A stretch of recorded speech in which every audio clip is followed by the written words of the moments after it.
लामी छाने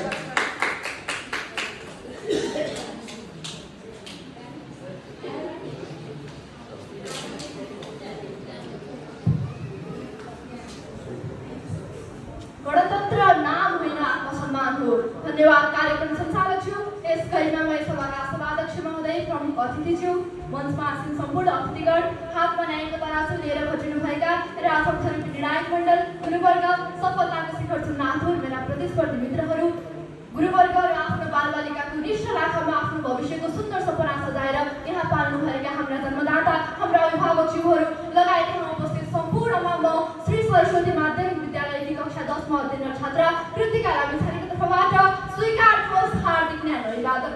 सभाध्यक्ष महोदय, सर्वप्रथम त म आजको यस गणतन्त्र दिवसमा गणतन्त्रको उपलब्धि र भावी दिशा विषयक वक्तव्य गराउने प्रतियोगिता आयोजना गरी हामीलाई विगतका पन्ना पल्टाउन, भविष्य नियाल्न र वर्तमान नियाल्न र भविष्यको बारेमा सोच्नका लागि झकझकाउनु भएकोमा गोर्खा नगरपालिकाप्रति हार्दिक कृतज्ञता प्रकट गर्दै विषयवस्तुतर्फ प्रवेश गर्ने सादर अनुमति चाहन्छु। सभाध्यक्ष महोदय, गणतन्त्र गण भनेको जनता र तन्त्र भनेको शासन पद्धति हो। यसरी तात्विक रूपमा भन्नुपर्दा जनताले आफ्नो स्वेच्छाले शासन गर्ने प्रणाली नै गणतन्त्र हो। हिजो जनयुद्ध र जनआन्दोलनको जगमा उभिएर भएको निर्वाचनबाट विक्रमसम्म 2065 जेठ 15 गते पहिलो पटक संविधान सभाको बैठक बसी 240 वर्षसम्म चलेको शाहवंशीय राजतन्त्रको अन्त्य गरी गणतन्त्रको स्थापना भएको थियो। हाम्रा जनप्रतिनिधिहरूबाट संविधान बनाउनु र जनताका छोराछोरीले राष्ट्र प्रमुख हुने हैसियत राख्नु गणतन्त्रको मुख्य विशेषता हो।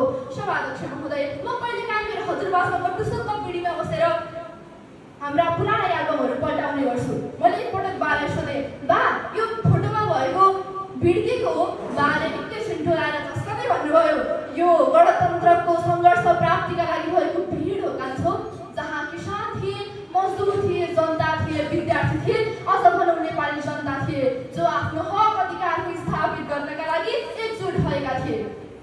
सभाध्यक्ष महोदय, गाउँ गाउँबाट उठ, बस्ती बस्तीबाट उठ, अब यो देशको मुहार फेर्नलाई उठ, यस्ता कान्छा गीतहरूबाट जागृत थिए जनता। र आज जेठ 15 अर्थात् गणतन्त्र दिवस, आज हामी हिजोको एकतन्त्रबाट गणतन्त्रसम्म आइपुग्दा हामीले गणतन्त्रका उपलब्धिहरूलाई एकचोटि सरस्वती निहाल्नु नै पर्छ। सभाध्यक्ष महोदय, गणतन्त्रको सबैभन्दा उच्चतम उपलब्धि भनेको संविधान नामक ठुलो जसभित्र हाम्रा तमाम नेपाली जनताहरूको मौलिक हक सुगन्धित भइरहेको छ। समानताको अभ्यास, आज सम्पूर्ण नागरिकहरू समान छन्। आज विद्यालयदेखि संसदसम्म महिलाहरूको लागि स्थान सुनिश्चित गरिएको छ। आज एउटा बाली समुदायको महिला हाम्रो वडा अध्यक्ष हुनुहुन्छ। हिजो दलित भनेर हेपिएका समुदायका मानिसहरू आज हाम्रो जनप्रतिनिधि भएर हामीलाई सेवा दिइरहनु भएको छ। यो भन्दा ठुलो उपलब्धिहरू के हुन सक्छ सभाध्यक्ष महोदय? र अर्को एउटा महत्त्वपूर्ण कुरा भनेको अभिव्यक्ति र स्वतन्त्रता। आज हामी यहाँ निष्पक्ष रूपमा स्वतन्त्र तरिकाले बोल्न पाइरहेका छौँ, यो गणतन्त्रको अर्को उपलब्धि हो। त्यस्तै सङ्घीयता र स्थानीय सरकार, आज एउटा सानो समस्या लिएर हामी राजधानी धाउनु पर्दैन। सभाध्यक्ष महोदय, नागरिक चेतना, अब जनता चुप बस्दैनन्, जनता प्रश्न गर्छन् र जवाफ माग्छन्। हाम्रै गोर्खा नगरपालिकाको कुरा गर्ने हो भने हाम्रो गोर्खा नगरपालिकाले जनता र युवासँग सम्बन्धित विभिन्न कार्यक्रमहरू सञ्चालन गर्दै आइरहेको छ। हो, हामीले अनुभूति गरेका यस्ता साना साना प्रगतिहरू नै गणतन्त्रको मुख्य सार हो। सभाध्यक्ष महोदय, म एक साहित्यमा कलम चलाउन सिक्दै गरेकी युवा हुँ। आज मैले गणतन्त्रको कारणले स्वतन्त्र रूपमा आफ्ना विचारहरू बोल्न र लेख्न पाएकी छु। मलाई आज स्वतन्त्र रूपमा बोल्ने अवसर गणतन्त्रले नै दिएको हो। सभाध्यक्ष महोदय, म अब त्यसमा फरक तरिकाले अगाडि बढ्न चाहन्छु र म विश्वस्त छु यो कुरा सम्भव छ, किनकि म आज गणतन्त्रमा बाँचिरहेको छु। तर म आज जुन उमेरमा छु, गणतन्त्र पनि त्यही उमेरमा पुगेको छ। महाशय, 16 वर्ष तन्नेरी भएको छ गणतन्त्र। अब किशोर अवस्थाको बिन्दुमा रहेको गणतन्त्रलाई कुन दिशामा अगाडि बढाउने भनेर हाम्रा राजनीतिक दलका, हाम्रा देशका संवाहकहरूले सोच्नुपर्ने बेला आएको छ। तर यति भन्दै गर्दा कि गणतन्त्रका नकारात्मक पक्षहरू छैनन् त, पक्कै पनि छन्। तर गणतन्त्रबाट हामीले के पायौँ र गणतन्त्रले हामीबाट के पायो भन्ने कुरा आजको टटकार हो, आवश्यकता हो। र सभाध्यक्ष महोदय, म जोरदारसँग के भन्न चाहन्छु भने हिजो रगतबाट पाएको गणतन्त्र अब हामीले जिम्मेवारीले बचाउनुपर्छ। हामी जति सचेत, सक्षम र सकारात्मक हुन्छौँ नि, हो गणतन्त्र त्यति नै बलियो हुन्छ। गणतन्त्र त्यसै आएको होइन सभाध्यक्ष महोदय, जनताको रगतबाट आएको गणतन्त्र हो। हामीले यसै वर्ग दिनु हुँदैन।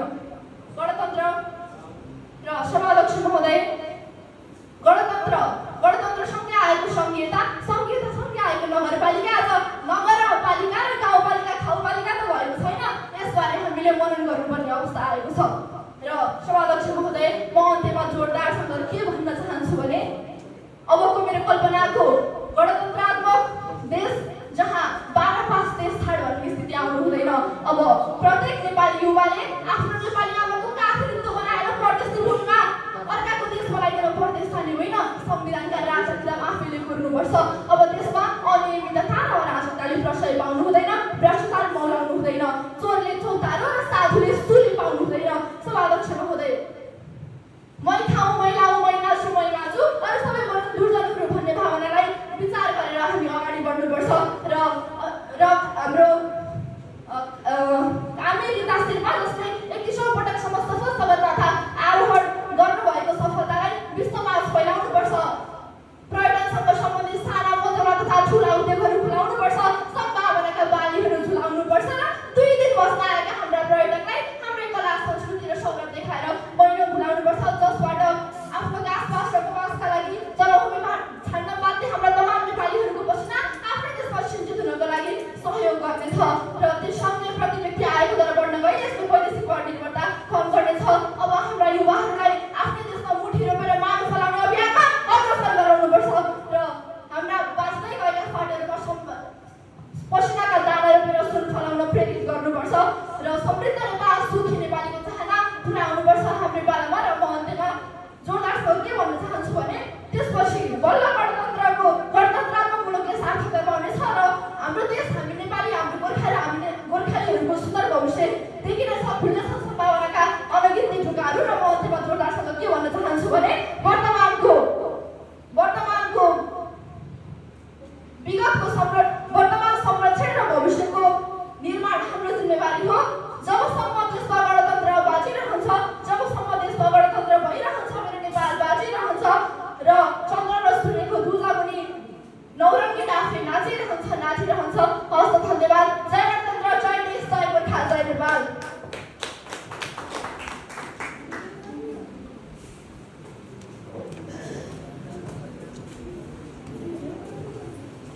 धन्यवाद सरस्वती गान्धी आयोगका सहभागी त्यतिका लागि चाहियो। अब पहिलाको ल भनौँ आले दिरै गयो हैन।